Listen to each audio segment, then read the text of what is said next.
जों दा गुजरातनिफ्राय आसामाव थांगासिनो दङ थाबायनानैसो 9 जन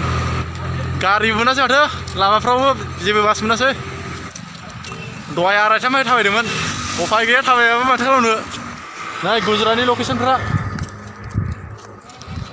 आसामसिम हान्थिनोसै गुजरातनिफ्राय गुजरात बड्रा डिस्ट्रिक्टआ बड्रा गासिबो चिरां डिस्ट्रिक्टनि गोजा आंना बिजनि माबानि कुमारसालिनि ओमफ्राय नैबियो बिजनि मंगलियाननि ओमफ्राय रौमारिनि सानै दं बङाइगाव रौमारिनि ओमफ्राय बिजनि मंगलियान सेवराबारिनि साथाम दङ सान्दुं गोसाथार मा अबस्था जाबाय मानसिफ्रा गोलोमफुजोब्बायलै माथो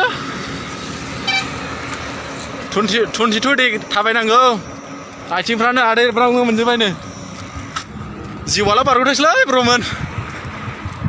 ओंखाम उखैनायफोरखौ जेबो सानला पुलिसफ्रा लामायाव लाखिदोंमोन दहाय बड्रायाव माबायाव गुजरातआवनो लाखिदोंमोन आरो ओमफ्राय हगार हरफिनबाय थाबायनानै थांनो आसामाव होननानै बुंदोंमोन आरो ओमफ्राय सोंबाय अबेनिफ्राय फैदों मादों ओमफ्राय जेबो प्रब्लेम गैला हगार हरदो आरो पुलिसफ्रालाय जेबो होनासै नै गरमजोंनो मायदि खाना लाबायो नैबेनो रौमारिनिया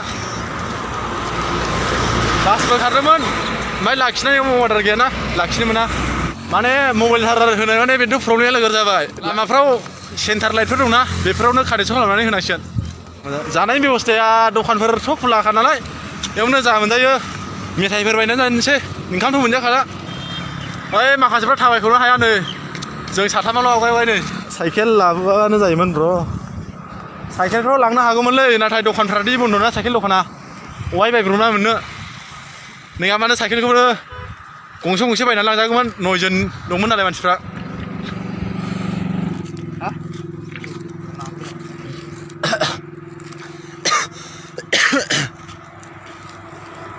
नोंलै जोंबो हानजागोन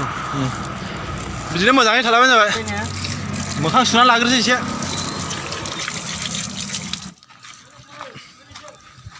थाबायफिननोसैलाय सोरबा सोरबा नै जिरायबाय हालानो हराव बहा थागोन हराव माने जों ब्र हरावबो थाबायगोन गाबोन सानफ्राव 2 घन्टासो उन्दुगोन आरो एसे जायगा मोजां लानानै